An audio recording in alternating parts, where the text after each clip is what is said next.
program AYU. Assalamualaikum warahmatullahi wabarakatuh. Selamat pagi, salam sejahtera bagi kita semua. Selamat datang di program pengembangan dosen dan uji kompetensi tindak pedagogik. Pernyataan diri dosen dalam unjuk kerja Tridharma Perguruan Tinggi PDD UKT-PT sebagai bagian dari sertifikasi dosen yang dirancang untuk memajukan kualitas pendidikan di Indonesia. Bersama saya, Dr. Nurjamilah SAB MAB, dosen program studi administrasi bisnis, Fakultas Ilmu Sosial dan Bisnis Universitas Wanita Internasional. Sebagai dosen, saya memiliki tanggung jawab untuk menjalankan Tridharma Perguruan Tinggi, di antaranya bidang pengajaran. Melalui bidang ilmu yang saya tekuni adalah administrasi bisnis. Administrasi bisnis memegang peranan yang sangat penting dalam merumuskan strategi dan kebijakan bisnis, terutama dalam berkaitan dengan pengambilan keputusan manajerial dan pengelolaan sebuah organisasi. Salah satu mata kuliah yang saya ampu adalah manajemen pemasaran. Mata kuliah manajemen pemasaran adalah mata kuliah wajib pada program studi administrasi bisnis yang berada pada semester genap yang berbobot 3 SKS, 2 SKS teori, dan 1 SKS praktikum. Mata kuliah ini membahas konsep, prinsip, teknik, dan proses pemasaran. Adapun aplikasi mata kuliah ini berlandaskan filosofi teori dan pembentukan keterampilan profesional berdasarkan kompetensi administrasi bisnis. Mahasiswa diharapkan pada mata kuliah ini dapat menerapkan konsep-konsep pemasaran yang disesuaikan dengan konteks perkembangan zaman, antara lain segmentasi pasar, bauran pemasaran, dan hubungan baik dengan pelanggan. Metode yang saya gunakan dalam pembelajaran ini adalah dengan sistem DIA, Delivery, Interaction, dan Assessment. Delivery adalah bagaimana saya menyampaikan materi perkuliahan kepada mahasiswa agar bisa diterima dengan baik dan mudah dipahami. Materi yang disampaikan mengacu pada capaian pembelajaran lulusan atau kita sebut dengan CPM. Terdiri dari 4 aspek, yaitu aspek sikap, aspek keterampilan umum, aspek keterampilan khusus, dan aspek pengetahuan. Adapun CPL pada perkuliahan ini dapat dilihat pada layar berikut. Dari CPL tersebut menurunkan kepada 3 CPMK, 9 capaian pembelajaran mata kuliah seperti pada layar berikut. Dari CPMK diturunkan menjadi 7 sub CPMK. Adapun materi dalam mata kuliah manajemen pemasaran adalah sebagai berikut. Pertama, ruang lingkup pemasaran. Kedua, strategi bisnis. Ketiga, menciptakan nilai pelanggan, menciptakan kepuasan pelanggan, membangun loyalitas pelanggan. 4, faktor-faktor yang mempengaruhi keputusan konsumen. Kelima, identifikasi dan penetapan pasar sasaran. Keenam, strategi produk, strategi membangun ekuitas merek. 7, strategi penetapan harga. 8, strategi retail. 9, strategi promosi. 10, strategi jasa. 11, evaluasi strategi pemasaran. Adapun perkuliahan dilaksanakan selama 14 kali tatap muka, tidak terkecuali dengan ujian tengah semester maupun ujian akhir semester. Untuk mendukung kegiatan pembelajaran di kelas, saya menggunakan beberapa referensi utama seperti pada layar berikut. Kemudian sebagai pendukung, saya menggunakan beberapa referensi, yaitu artikel ilmiah dan berita-berita penunjang lainnya. Itulah model sistem delivery yang saya lakukan dalam proses pembelajaran di kelas. Yang kedua adalah aspek interaction.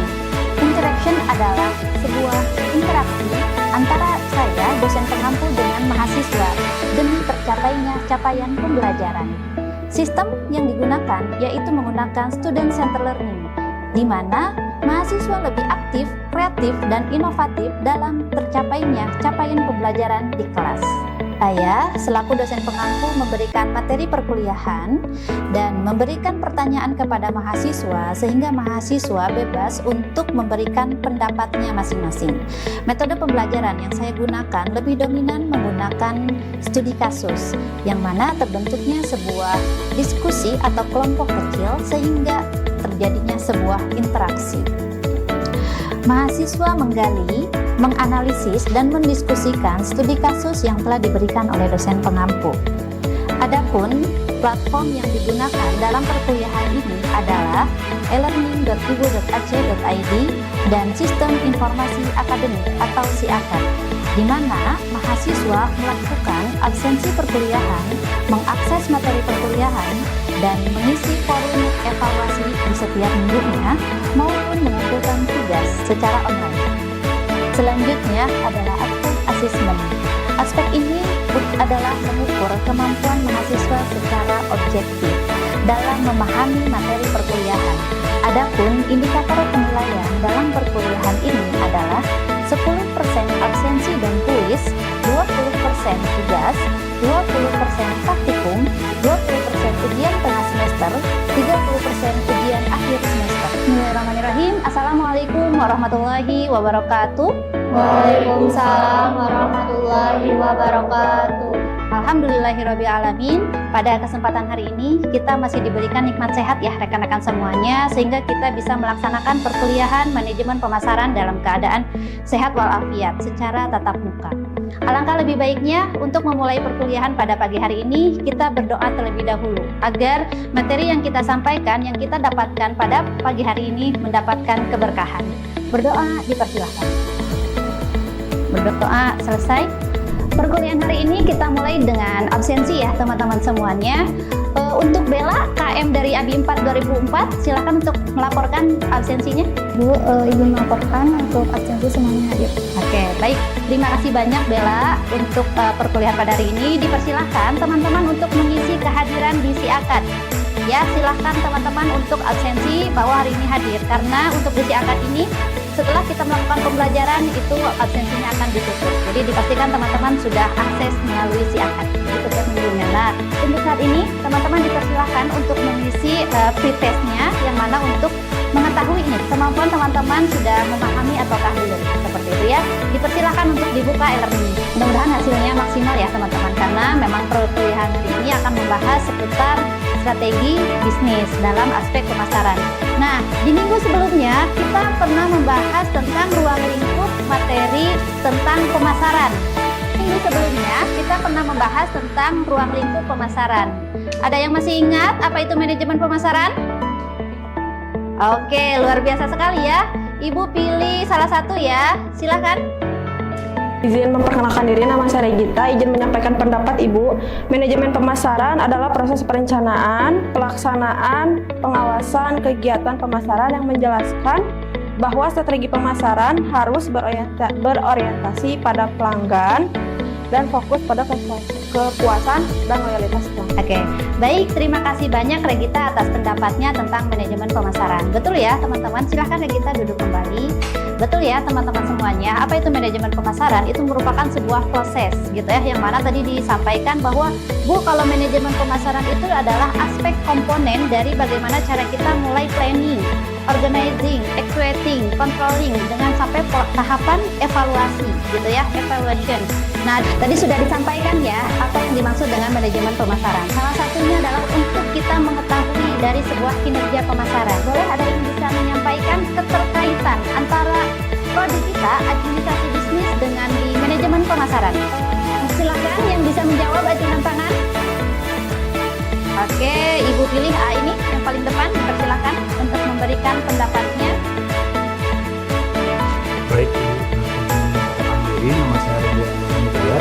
Menurut pemahaman saya, keterkaitan antara program studi kita adalah administrasi bisnis yang merupakan sebuah proses pengelolaan perusahaan atau organisasi yang bertujuan untuk menjaga kestabilan dan perkembangan usaha dengan tujuan utama memperoleh keuntungan yang sebesar-besarnya. Tadi juga sebelumnya kita kan membahas tentang manajemen pemasaran, itu termasuk ke dalam ruang lingkup administrasi bisnis. Selain itu juga ada beberapa hal yang lain seperti operasi dan logistik, sumber daya manusia, pemasaran, manajemen keuangan, sama pengelolaan kantor dan data. Sekian. Baik, terima kasih. Dengan Kak siapa? Randy Ramadan. Oh, dengan Kakak Reni ya. Oke, terima kasih banyak. Silahkan duduk kembali. Oke, betul ya teman-teman. Tadi kita sudah membahas tentang manajemen pemasaran. Manajemen pemasaran itu adalah seluruh aspek proses, gitu ya. Mulai dari perencanaan sampai dengan proses evaluasi, gitu ya. Aspek apa aja nih tadi yang disampaikan? Mulai dari produk, kemudian mulai dari tempat, gitu ya. Kemudian dari harga, kemudian dari promosi, kemudian dari tipe, gitu ya. Dari orangnya, kemudian physical evidence-nya, kemudian dari prosesnya. Kenapa sih kita perlu nih membahas tentang manajemen pemasaran? Ini sebelumnya kita sudah pernah bahas ya. Ada korelasi antara di administrasi bisnis dengan di manajemen pemasaran. Nah, kalau misalkan administrasi bisnis nih, teman-teman pasti terkenalnya adalah sebagai sosok yang pemikir, gitu ya, sebagai aspek yang merencanakan suatu strategi atau kebijakan dalam suatu bisnis. Nah, masih ingat tidak teman-teman, apa yang membedakan pemasaran dan penjualan? Ada yang acungkan tangan? Oke, dipersilahkan Teteh yang pakai kacamata. Izinkan perkenalkan diri Ibu, nama saya Bella Febriani. Menurut saya pemasaran dan penjualan itu perbedaannya, kalau pemasaran membuat orang itu ingin membeli produk atau jasa kita, dan itu menggunakan waktu jangka panjang serta memiliki strategi. Sedangkan penjualan itu membuat orang itu benar-benar ingin membeli produk atau barang kita, jasa kita, dan itu jangka pendek dan tidak menggunakan strategi. Oke, baik, terima kasih banyak Bella atas pendapatnya. Guys, ini memberikan sebuah solusi tidak untuk pelanggan? Apakah solusinya mulai dari kemudahannya atau sesuai dengan kebutuhan dan minat dari pelanggannya, ataukah sesuai tidak dengan harganya, bagaimana kenyamanan pelanggan tersebut, kemudian bagaimana komunikasi dari pengusaha tersebut terhadap konsumen. Nah, pada materi sekarang kita akan membahas di bagian strategi. Nah, di sini kita akan mau sedikit membahas makna dari strategi pemasaran. Dari strategi pemasaran ini teman semuanya sudah memahami aspek ini, gitu ya. Tahapan untuk memastikan produk atau jasa itu layak untuk dijual. Yang pertama itu pasti pengembangan sebuah ide, gitu kan. Sepakat ya teman-teman semuanya, mungkin di materi sebelumnya itu sudah membahas bagaimana cara menentukan sebuah ide, gitu kan. Nah, ide itu kita dapatkan dari inspirasi, dari pengalaman, gitu ya, dari fenomena dan masalah juga. Kita akan mendapatkan sebuah ide. Karena fenomenanya sekarang lagi menarik, kemudian ada sebuah permasalahan, nah itu akan memunculkan sebuah ide bisnis, gitu ya.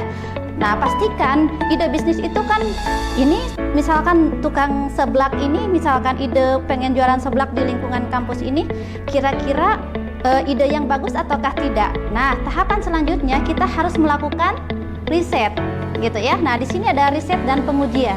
Kita tidak semerta-merta dalam melakukan aspek pemasaran itu kita punya ide nih, dah dipasarkan. Tidak ya, ada proses analisis, ada proses tahapan yang harus kita lalui, yaitu salah satunya riset. Kenapa kita harus riset, gitu ya? Kenapa kita harus melakukan sebuah pengujian? Karena kita ingin mengetahui bahwa produk yang kita sampaikan itu adalah sesuai dengan segmentasinya, sesuai dengan targetnya, kemudian sesuai juga dengan positioning dari sebuah bisnis itu sendiri, gitu ya. Maka perlulah sebuah riset. Kemudian setelah riset itu ada sebuah promosi produk. Nah, promosi di sini teman-teman semuanya, apakah mau menggunakan media sosial ataukah misalkan mau secara online maupun secara offline. Nah, kalau secara offline itu biasanya teman-teman ada yang pemasaran secara langsung, gitu ya. Kalau misalkan secara online itu biasanya teman-teman melihat misalkan nih, ketika scroll sosial media nih, teman-teman pernah tidak sebenarnya barang itu tidak butuh-butuh amat, tapi ketika melihat iklannya, saya tertarik nih, gitu. Nah, berarti teman-teman itu masuk ke kategori pertama dari kinerja pemasaran, yaitu minat membeli, gitu ya. Kemudian yang kedua itu ada rasa, setelah minat itu saya mau nih membeli. Nah, itu masuknya adalah di keputusan pembelian. Nah, setelah teman-teman melakukan sebuah keputusan, otomatis akan adanya sebuah kepuasan, ya. Nah, setelah melakukan kepuasan, otomatis setelah saya puas nih, oh beli seblak di Ibu Akma saya tertarik, misalkan ya saya puas, nah saya akan merekomendasikan. Nah, tahapan tertinggi dalam konsumen itu adalah loyalitas. Loyalitas itu adalah tahapan kinerja tertinggi di pemasaran. Jadi bagaimana nih kalau kita memiliki bisnis itu tidak hanya konsumen itu hanya membeli saja, tapi sampai dengan proses bisa merekomendasikan gitu ya. Kita mencari sebuah pelanggan gitu. Nah, makanya kenapa perlunya sebuah strategi gitu ya, agar produk kita itu dipastikan gitu ya layak untuk dijual. Kemudian yang terakhir itu adalah bagaimana nih penjualannya gitu ya, penjualan dari produknya atau proses nanti distribusinya seperti apa. Apakah mau secara online ataukah mau secara offline seperti itu. Kalau sekarang kan sudah eranya digitalisasi ya, ada banyak kemudahan. Nah, di sini ada sedikit dijelaskan. Kita harus menganalisis STP, segmentasi, targeting, dan positioning. Nah, di sini ya pasti akan memiliki karakteristik yang berbeda secara psikologisnya, gitu ya. Kemudian di sini kita melihat nih posisi produk itu seperti apa. Nah, biasanya kita sandingkan nih dari status sosial, gaya hidup, peminatan, usia, jenis kelamin, dan pekerjaan. Ini berdasarkan dari produk yang akan kita jual, berdasarkan tadi berdasarkan idenya, kemudian berdasarkan riset, kita harus memahami hal itu. Nah, strategi sudah, kemudian bagaimana nih kita menguji sebuah kelayakan produk juga sudah. Otomatis untuk tahapan selanjutnya kita harus mengetahui dari target calon pembelinya itu siapa, gitu ya. Oke, kemudian di sini ada strategi pemasaran di sini tuh ya. Nah, terkenal dengan bauran pemasaran atau dengan marketing mix. Nah, marketing mix ini kita sudah kenal gitu ya dengan 4P. Kemudian ditambah dengan 4C gitu ya. Nah, kalau 4P itu kita membahas tentang produk, kemudian tempat, kemudian kita membahas tentang harga, kemudian membahas tentang promosi seperti itu ya. Nah, di sini tentang produk. Nah, ini adalah salah satu aspek dari 4C ini. Teman-teman akan mengenal dengan customer itu solution gitu ya, customer cost, kemudian convenience, dan komunikasi. Nah, dari strategi ini kita akan membahas tentang bagaimana dari 4P, 3C, dan 3P ini untuk menyusun sebuah strategi gitu ya. Nah, oleh sebab itu Ibu akan membuat sebuah kelompok kecil nih untuk teman-teman semuanya untuk proses diskusi berdasarkan pemaparan yang sudah Ibu sampaikan sesuai dengan studi kasus yang akan Ibu sampaikan kepada teman-teman semuanya. Nah, di sini akan Ibu paparkan, di e-learning sudah disampaikan. Untuk studi kasusnya itu adalah studi kasus di Gojek.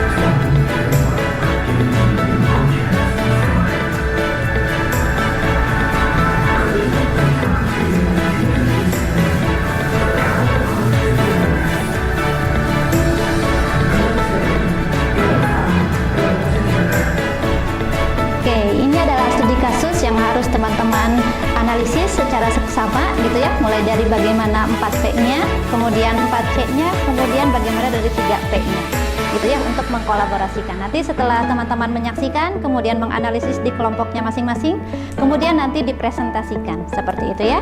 Dipersilahkan kepada teman-teman untuk proses analisis dan berdiskusi. Baik, rekan-rekan kelompok 1 sudah siap melaksanakan presentasi, dan pastikan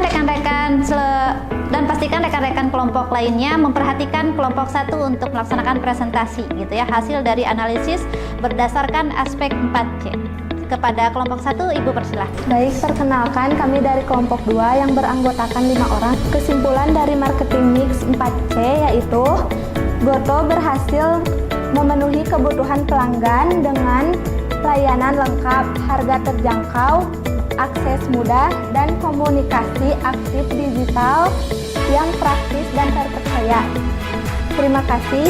Assalamualaikum warahmatullahi wabarakatuh. Baik, untuk kelompok selanjutnya siapa nih yang sudah siap?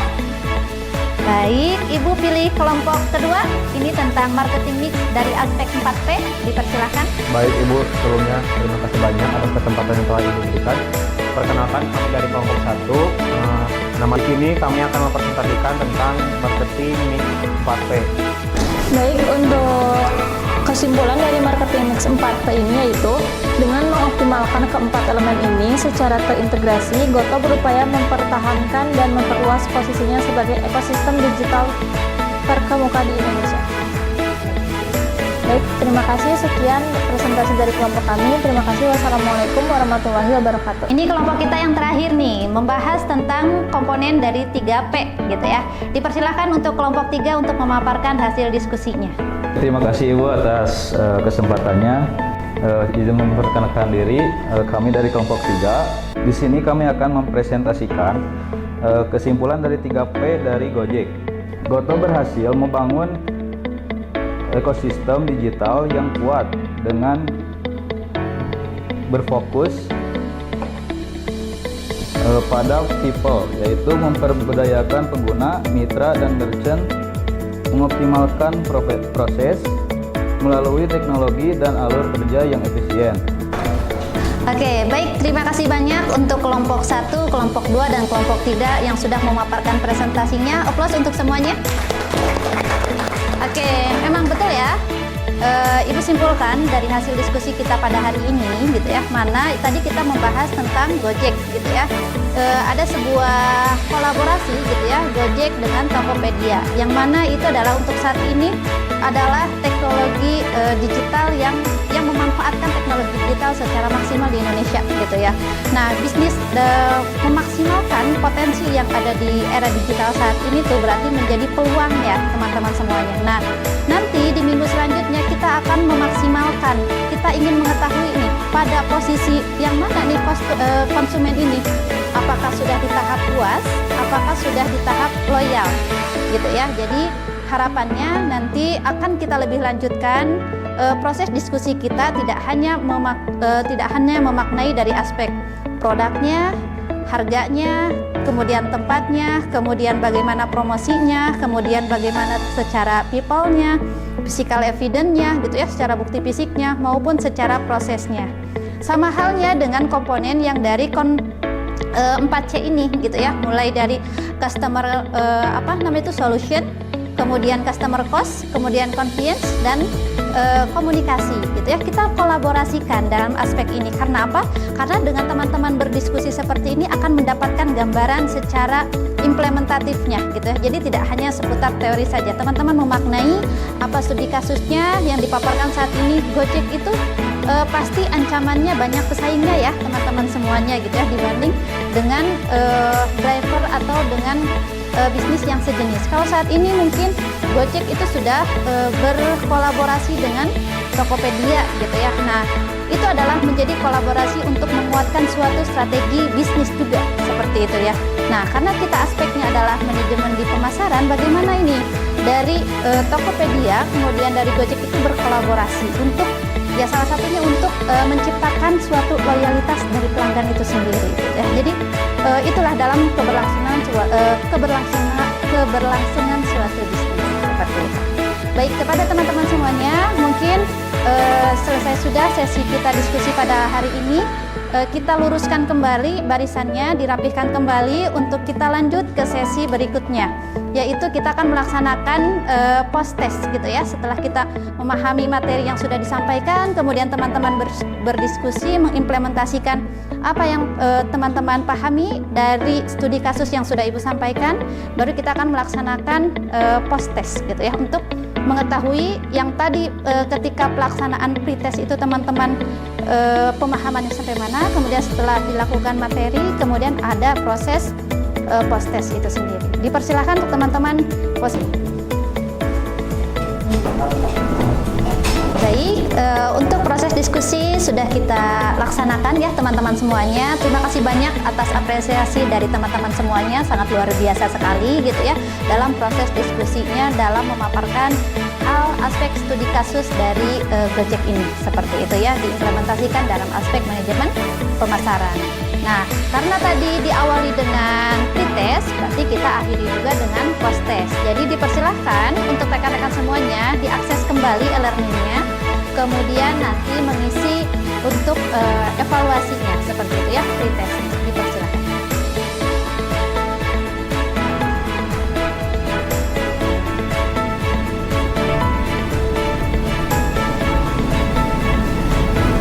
Baik, selesai sudah untuk mengisi post-testnya, gitu ya. Selamat untuk kepada teman-teman di sini rata-rata sudah menjawab benar ya teman-teman semuanya di angka 9,5 gitu ya. Dan apresiasi sekali kepada teman-teman semuanya. Akhir sudah sesi untuk proses pengisian dari post-testnya. Untuk selanjutnya kita lanjutkan untuk ke tahap simpulan. Mungkin dari rekan-rekan semuanya ada yang bisa menyimpulkan dari materi perkuliahan pada hari ini? Silahkan. Sebelumnya izin memperkenalkan diri, nama saya Salman Sanjaya. Jadi pendapat saya untuk kesimpulannya yaitu pemasaran memiliki peran yang sangat penting dalam strategi bisnis karena dapat memberikan kontribusi yang signifikan dalam mencapai tujuan dan kesuksesan bisnis. Sekian Ibu, terima kasih. Baik, kepada rekan-rekan tadi disampaikan oleh Kang siapa namanya? Salman. Kang Salman gitu ya. Betul ya, dalam suatu pemasaran ini memerlukan aspek yang sangat penting dalam keberlangsungan suatu bisnis gitu ya. Nah, bisnis yang unggul itu adalah bisnis yang menciptakan sebuah kepuasan dan sampai dengan di tahap loyalitas. Karena itu adalah proses bisnis yang sustainability gitu ya. Kemudian nanti akan disampaikan juga untuk di pertemuan selanjutnya kita akan membahas tentang bagaimana menciptakan nilai pelanggan, mulai dari kepuasan pelanggan sampai dengan membangun sebuah loyalitas pelanggan, seperti itu ya. Jadi diharapkan nanti rekan-rekan semuanya pada minggu berikutnya silahkan untuk dibaca kembali, dipahami kembali materinya sudah Ibu sampaikan di e-learning untuk pekan minggu ketiga, yang mana pekan ketiga ini nanti mahasiswa dengan sub CPMK-nya menjelaskan konsep kepuasan pelanggan, loyalitas, dan implikasinya bagi perusahaan. Jadi nanti akan ada hal-hal yang menarik kembali untuk proses kita diskusikan untuk di minggu berikutnya, seperti itu. Alangkah lebih baiknya mungkin nanti di e-learning pun jangan lupa untuk mengisi forum dan evaluasi di setiap minggunya, seperti itu ya. Dan nanti untuk proses submit tugas di pekan kedua dipersilahkan untuk submit di e-learning. Kemudian berakhir sudah untuk perkuliahan kita pada hari ini. Mudah-mudahan semuanya diberikan kesehatan dan kelancaran dalam menjalankan aktivitasnya. Karena kita tadi memulai dengan doa, alangkah lebih baiknya kita akhiri juga dengan berdoa.